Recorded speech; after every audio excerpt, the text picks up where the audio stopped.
Bienvenidos al Meet Magento.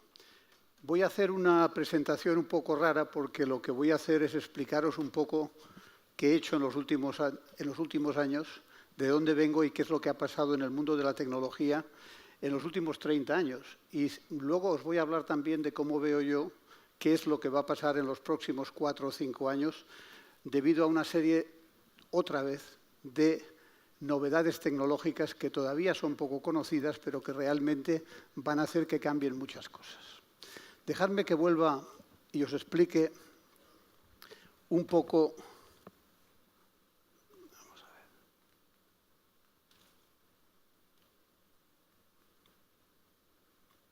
¿Dónde empieza la historia? Fijaros que voy a cubrir una muy rápidamente porque no tengo más tiempo. Desde 1970 hasta nuestros días, es decir, qué es lo que ha pasado con tecnología. Aquí veis un poco cómo han ido cambiando las cosas y cómo realmente la tecnología ha dado vuelcos importantes muy rápidamente, cada vez con más rapidez. Si veis lo que está pasando desde desde el 2014 al 2015, todavía se ha acelerado más el ritmo de implementación de nuevas tecnologías. Pero dejadme que os explique que cuando yo empecé, en los 80, estábamos hablando de una persona como yo que estaba de director general de una empresa de construcción en Dubái y no tenía ni idea de tecnología. Entonces, estando en Dubái, conocí a un alemán que era lo que se llamaba entonces un geek. Y yo le pregunté a qué se dedicaba y me dijo que era un programador. Y le pregunté, ¿y esto de programar para qué sirve? Y me dijo que, bueno, que un programador era alguien que sabía programar cosas para que las hicieran los ordenadores. Y un día, en una de las conversaciones, le dije, mira, yo tengo un problema porque tengo una empresa de construcción y tenemos una necesidad de hacer planos importante que realmente aquí no conseguimos. Y el tío me dice, ¿sabes lo que es un plotter? Digo, pues no tengo ni idea. Dice, pues mira, es un brazo robótico que lo programas y te hace los planos que tú quieras. Así eran los plotters en aquel entonces. Entonces le dije, oye, ¿y tú serías capaz de programarme un plotter para que hiciera mis planos? Y me dijo, hombre, ningún problema. Para haceros una larga historia corta, llegamos a un acuerdo, me hizo la programación del plotter y yo le compré un PC y un plotter. En menos de 2 años habíamos vendido una instalación como la que yo tenía a todas las ingenierías de Dubái. Es decir, fue mi primer negocio de tecnología. Un poco después,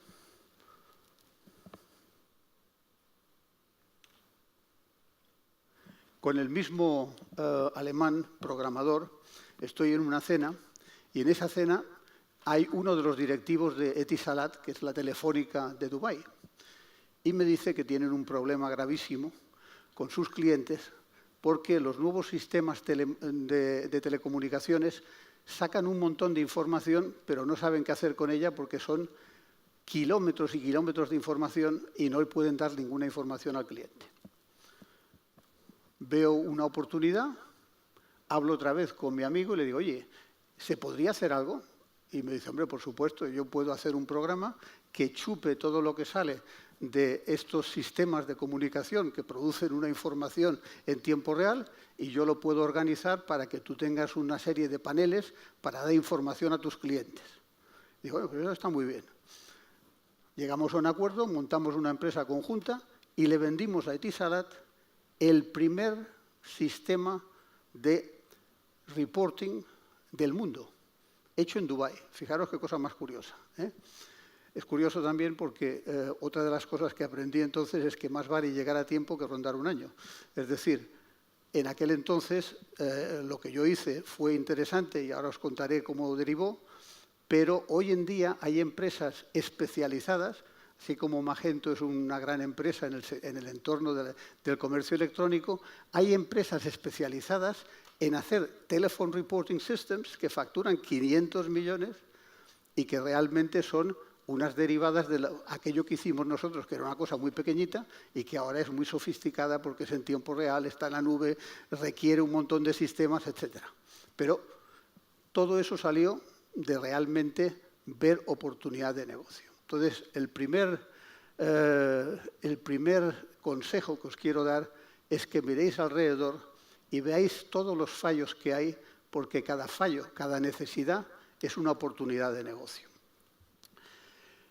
Estando en Dubái, con este Telephone Reporting System, aparece un director general de Telefónica por allí y me dice que Telefónica tiene el mismo problema.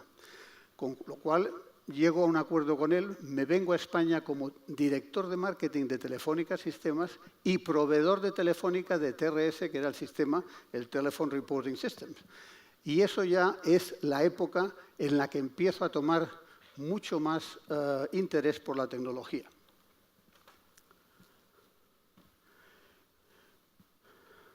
Estando en Telefónica Sistemas, tengo una oportunidad de ir a Estados Unidos y en Estados Unidos me encuentro con una empresa online que se llamaba CompuServe. No sé si vosotros habéis oído hablar de ella, porque ya hoy en día, aunque existe, es muy poco conocida. CompuServe hacía más o menos lo que hace hoy Internet, pero cobrando y en líneas punto a punto. Es decir, no era un Internet abierto, sino era una especie de servicio online cerrado. Y hice lo que era el trabajo que tenía que hacer en 6 meses, lo hice en 6 semanas. Y me di cuenta que el mundo online iba a cambiar la forma de hacer negocios. Y, lógicamente, lo que pensaba es que en algún momento bajaría de precio, porque aquel entonces era carísimo. ¿Qué es lo que ha pasado? Que Internet realmente lo ha revolucionado porque lo ha hecho casi gratis en un montón de los ámbitos que manejamos. Pero veamos ahora realmente qué es lo que yo hice entonces. Pues en ese espacio de tiempo, entonces estamos hablando de 1980 y algo, en todo el mundo habían 100.000 cuentas de correo electrónico de Internet. Sin embargo, en CompuServe había ya 500.000 de líneas, o sea, de correos electrónicos. O sea, unas cosas eran de pago, las otras eran solo para universitarios. Bueno, yo tuve uno de esos primeros correos electrónicos de esos 100.000, que solo 20.000 eran de extranjeros, los demás eran todos americanos. Quiere decir que yo tuve uno de los 20.000 que no pertenecían a un americano. Y estamos hablando en 1983-84. Cuando volví a España, después de esa experiencia, llegué a la conclusión de que realmente me encantaba el mundo online y tenía que crear un negocio alrededor del mundo online. Y entonces creé una empresa que se llamaba SMM, Sistemas Modernos de Marketing, y que no hacía otra cosa que, para empezar, muy curiosa, reunía en un hotel entre 80 y 100 personas, empresarios, y les explicaba a lo largo de 8 horas por qué Internet y el mundo online iba a cambiar la forma de hacer negocios. Estamos hablando ya de 1990. Todavía Internet empezaba a comercializarse, pero hasta entonces había sido un entorno prácticamente universitario y nada más. En el 90 empezaba a hablarse de ello, todavía no existía la WWW, que vino un par de años después, pero realmente empezaba ya a hablarse del mundo de Internet. Bueno, fijaros que yo hacía este tipo de presentaciones, 8 horas explicándole a un grupo de 80 o 100 empresarios cómo íbamos a cambiar el mundo.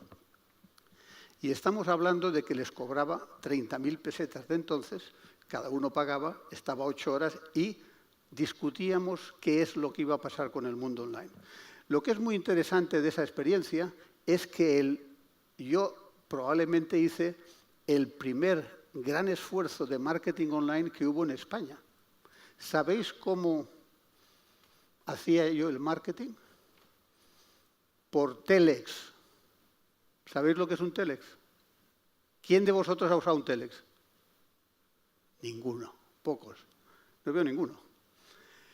Bueno, pues un Telex es un sistema que lo que hacía era enviar a las empresas de una zona como, por ejemplo, Valladolid, 5.000 telexes.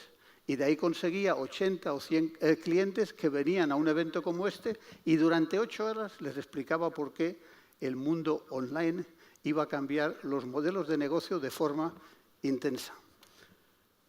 Por supuesto, los ha cambiado mucho más de lo que yo intuía. Siguiendo en esto, llegamos ya, para ir más deprisa, al año 2004. Y en el año 2004, Eudald Domènech, que es un catalán con muchas ideas de temas de Internet, etcétera, se encuentra conmigo en una de estas presentaciones y me empieza a hablar de Internet. Bueno, termino yo explicando lo que es Internet porque él venía del mundo de las BBS y realmente no sabía muy bien cuál era la diferencia. Pero llegamos a un acuerdo y creamos, él había creado Servicom y yo entro en Servicom como socio para hacer toda la expansión de Servicom a nivel de Europa. Y en ese momento Servicom empieza, con una serie de inversores que habíamos aportado, empieza a tener una expansión comercial importante y somos el primer ISP europeo en tener 50.000 clientes de pago.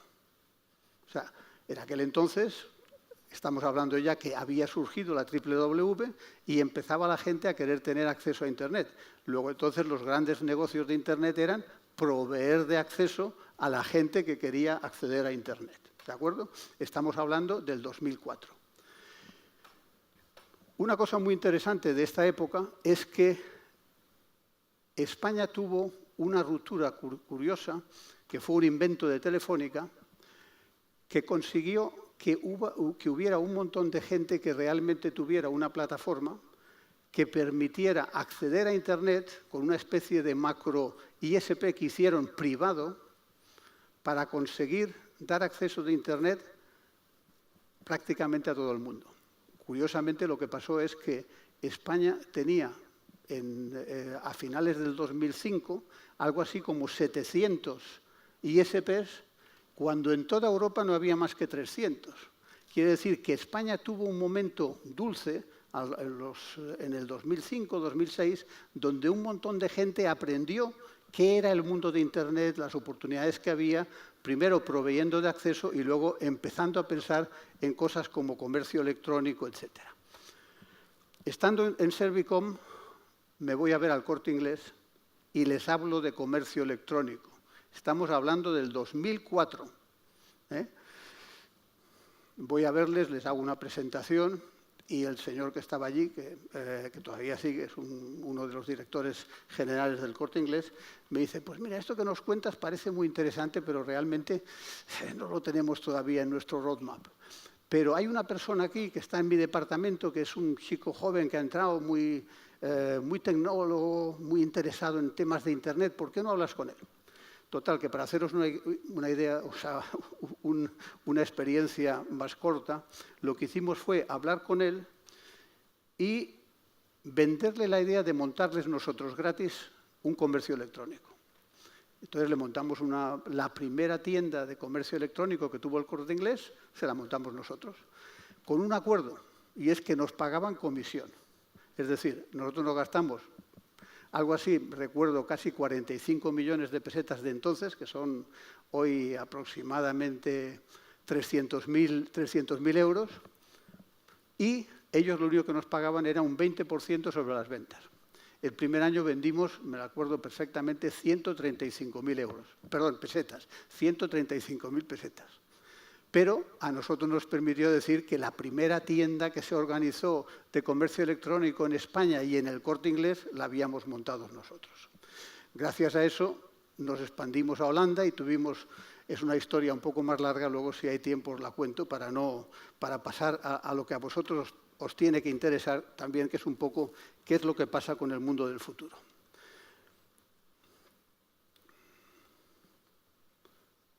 Bien, durante esa época aparece en España lo que es CommerceNet. CommerceNet es una asociación americana sin ánimo de lucro que lo que pretendía era generar estándares de comercio electrónico para que sistemas electrónicos de comercio que no fueran compatibles tuvieran bibliotecas XML que pudieran intercambiarse entre sí.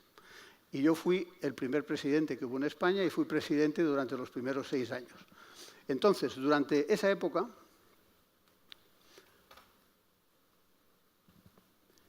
lo que había era algo así como 80 asociados en la asociación de CommerceNet, de los cuales 40 eran empresarios, o sea, empresas grandes, tipo Telefónica, Repsol, etcétera, y luego, sin embargo, había un montón de empresas pequeñitas que empezaban entonces a hacer desarrollos, gente como vosotros, pero de hace unos cuantos años, que empezaban a hacer desarrollos para temas de Internet. Todavía se hablaba poco de comercio electrónico y se hablaba mucho de otras aplicaciones mucho más inmediatas. Lo primero es que durante esa época uno de los miembros de la asociación se llama Juan García y su hermana Silvia, tenían una pequeña empresa de desarrollo web, como lo que tenéis vosotros ahora, pero especializado en hacer simplemente webs. En aquel entonces el hacer webs era interesante porque cada web eran de 500.000 euros para arriba, o sea, en contraprestación en pesetas. Es decir, estamos hablando de una época en la que la entrada en Internet era carísima y que, por lo tanto, la tecnología no ayudaba, no había sistemas como Magento, te lo tenías que currar uno a uno y realmente era muy complejo el poder para una empresa desarrollar un sistema. Entonces, esta gente tenían una empresita de desarrollo que se llamaba Nexus. Y entonces un día me vienen a ver y me dicen, oye, Rodolfo, tú que conoces esto del mundo de la tecnología y que sabes explicarlo, tenemos un motor comparador de precios que se llama Dónde Comprar. Y tenemos que presentarlo al público. Y realmente no sabemos muy bien cómo hacerlo y nos gustaría que tú, como presidente de CommerceNet, hicieras la presentación. Entonces hago la presentación, en el ESIC vienen 500 periodistas, porque en aquel entonces todo era muy nuevo, o sea, hoy ya le dices a un periodista que vas a hablar de Internet y se presentan 7.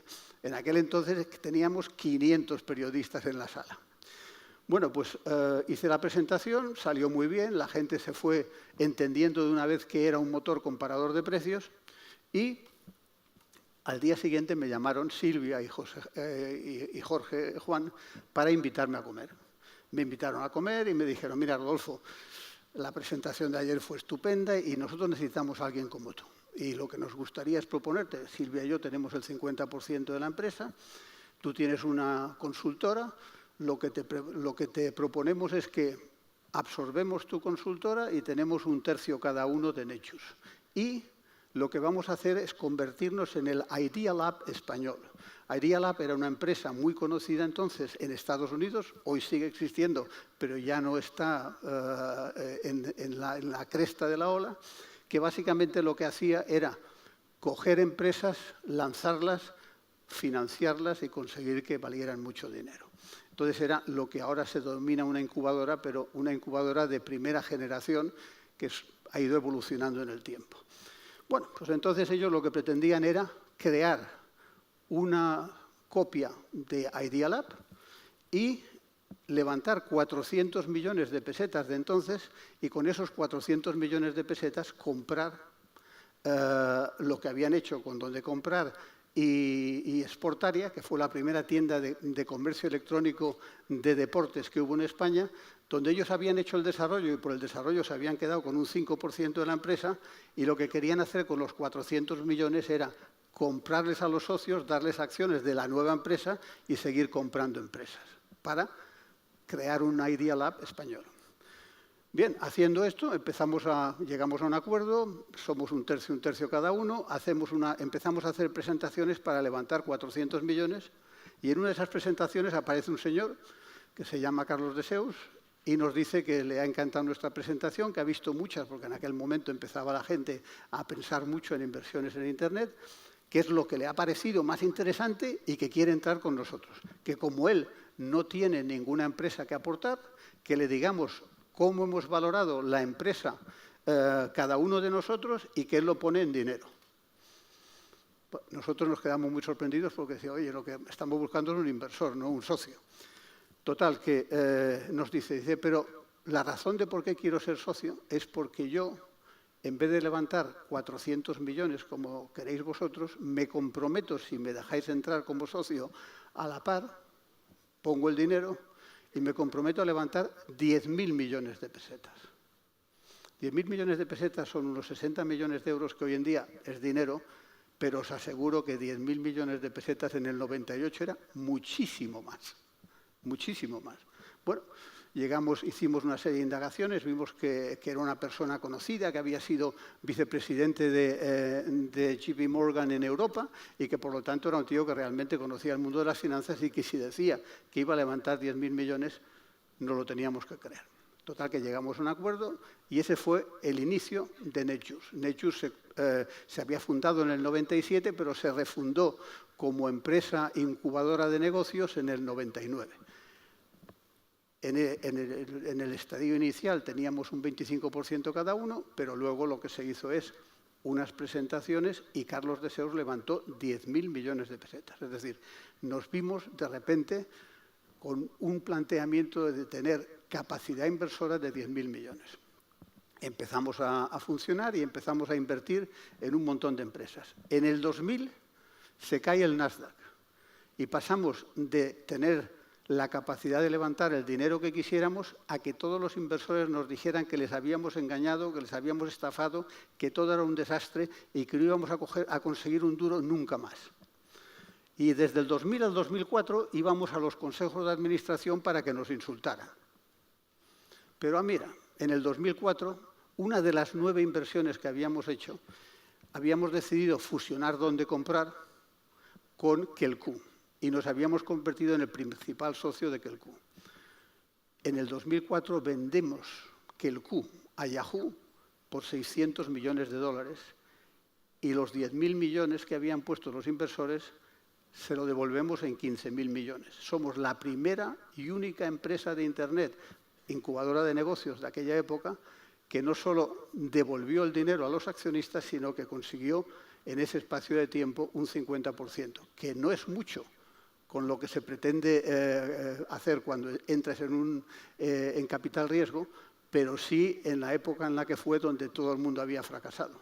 Entonces, esa es un poco la historia de qué es lo que hicimos. Entonces, dentro de Netjuice, y ya con el dinero, hicimos 2 cosas de comercio electrónico. Una que ya os he dicho, que es Exportaria, y la otra, la participación en Kelkoo. En Kelkoo lo que hicimos es que básicamente nos habíamos dado cuenta que había habido un gran desarrollo a nivel de toda Europa y había muchos competidores. Había en aquel momento 600 competidores de dónde comprar. Llegamos a la conclusión de que iban a fracasar la mayoría y entonces buscamos quién era el que nos parecía mejor para fusionarnos. Nos fusionamos con Kelkoo, que es el que nos pareció mejor, y tuvimos la gran suerte de hacer una ronda de ampliación de capital antes de que se cayera el Nasdaq, con lo cual prácticamente todos los competidores que había en el mercado en menos de 6 meses quebraron, cerraron sus puertas y nos quedamos como único motor comparador de precios a nivel de toda Europa. ¿Eso qué hizo? Pues que tuviéramos en el 2004 una facturación de unos 45 millones de euros con 13 millones de beneficio y vendimos por 600 millones de dólares. Mirad los múltiplos. Es decir, si tuviéramos más tiempo os explicaría por qué fue y la historia detrás de eso porque es muy interesante. Pero realmente lo que es interesante desde el punto de vista vuestro es que, por ejemplo, los motores comparadores de precio que aparecieron en el 99, que se han ido haciendo más sofisticados con el tiempo, son una parte importante de ese comercio electrónico que hoy tenéis que manejar todos vosotros.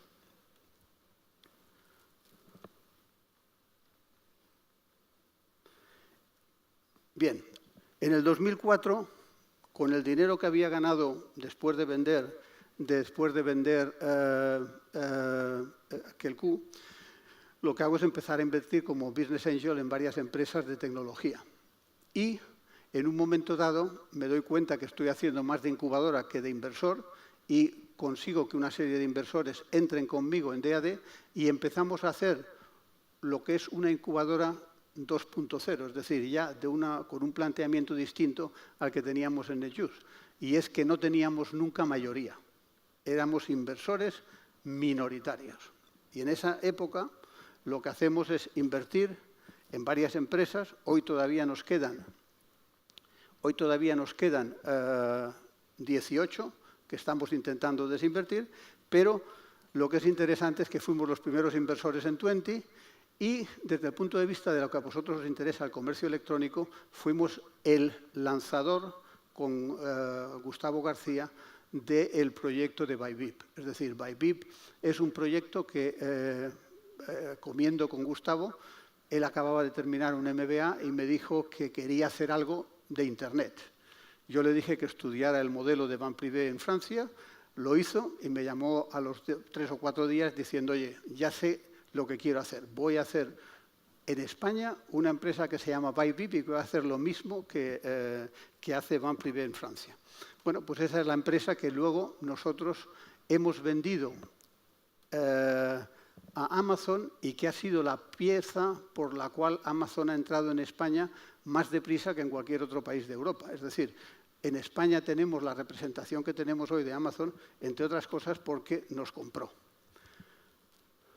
Bien, y entonces ahora ya en la parte última, que me parece que son unos 5 minutos, dejadme que os hable de cómo veo yo el futuro y cuáles son las cosas que realmente me parecen muy interesantes.